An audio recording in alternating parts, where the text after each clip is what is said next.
Hello, welcome to Skull RPG Podcast. My name's Dwight Skull. My name's Jacob Skull. And today we're going to teach you how to tell your story. Hey Dwight, so D&D has been around for 50 plus years almost, and it has that many books made with maps and things like that. So my question would be, how would you incorporate some of the older things in the back library and give it new life? Right, which you can see, I mean, obviously, Wizards of the Coast or Hasbro or whoever it technically is now, they've been doing that too, where they kind of update D&D 1 to a D&D 2 to a D&D 3.5 to a D&D 5 now. You're seeing that with, like, a ton of stuff, actually. I mean... Greyhawk got that. Temple of Elemental Evil got that. Ravenloft got that. So many things. And we played through Greyhawk, Expedition to Greyhawk, I think is what it was called. 3.5. Expedition to Castle Greyhawk 3.5. And it's a 330-page book or something like that. And it's got a ton of maps. It's got like names of innkeepers. It's got names of everything. But if I was playing 5.0, I could easily just take that book and not even care about any of the storyline in it. Not at all. I would take the dungeons, because we're talking about specifically the dungeons here in this case. I could take the dungeons and I could be like, okay, cool, so there's 3 towers. That's perfect. I can create a city that has 3 towers outside of it, and I can talk about some sort of crazy wizard who made these things. And then I could just, especially if my players have never played anything earlier than 5.0, they would have no idea about this even existing. Mm-hmm. And I could just take the entire map section, and instead of using their monsters, I could put my monsters in, because the stats aren't even going to come close to lining up. Mm-hmm. I could tell my own story with it, where instead of, there's a god trap at the bottom of that. Well, instead of having a god trap at the bottom, maybe it's a magical prison. Mm-hmm. And maybe the good ruler of their entire plane has been permanently trapped down there in a suspended animation type of wish spell for the last 9,000 years or something like that. And so the goal of these players is to finally go and rescue the king that was the best, that created a utopia. Mm-hmm. But since then the world's fallen into disarray, and so now you need to go save that person. And so you could just literally use all the exact same maps as you go through. You could grab anything that makes sense. So if there's a cool trap or something like that, you can move it and mod it. If there's not a cool trap and you want one, you can just add it. If the monsters there make sense, leave them. But I know that between 3.5 and 5, for instance, and especially between 2 and 5, there's major discrepancy. Huge, where monsters have gone up or down 5 to 10 different challenge ratings. So what makes sense in a 3.5 game could literally kill your players in a 5.0 game. So yeah. I wouldn't necessarily look for that, but I would look to see, okay, so this that modular was from, like, I think levels 3 to 8, or I can't remember exactly what it was. I thought it went up to like 14 or something like that. Oh, that totally could be. I think it was 7 to 14 is what it was. Mm-hmm. So I would just look at the challenge ratings and understand that a challenge rating is going to be within a handful of levels above or below.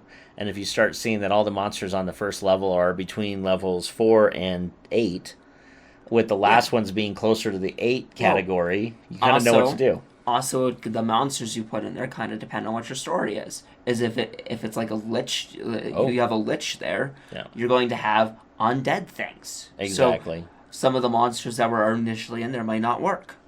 Yeah, 100%. And then you could also make sure that maybe the upper levels of the dungeon are filled with more natural denizens like goblinoids, orcs, even just bears, wolves, plant-like creatures, who have moved in because the real dangerous things, they don't come up to the surface. They like to go down instead of come up, right? So they go grocery shopping in the Underdark, not in town. And, so they're going downward. They're not coming up.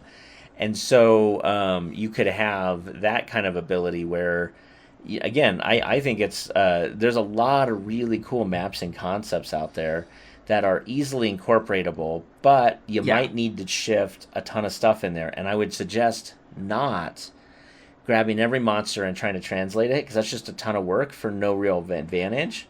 Yeah. But if you don't like to draw your own maps, which can be hard, there Mm-hmm. are some amazing maps there, and you might want to keep some of the flavor text. Yeah, like Under Mountain's a good one if you just want a big giant dungeon. Oh yeah, Under Mountain's huge.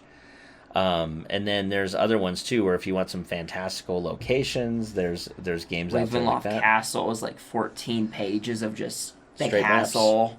Right, if you need a castle, like a crazy castle, Ravenloft's your go-to. could be. If you need a crazy dungeon, Under Mountain for natural. If you want a crazy dungeon made by human-ish hands, like humanoid hands, then I would go I'd go Castle Greyhawk. Greyhawk. Thank you. You have Tomb of Horrors if you want a smaller scale dungeon that's a little bit nasty as well. Well, if you take out all the traps, then life's a lot easier. Yeah, and all of the monsters that kill fighters as soon as you open up that door. You're never gonna forgive me for that. You're not speaking from personal experience at all.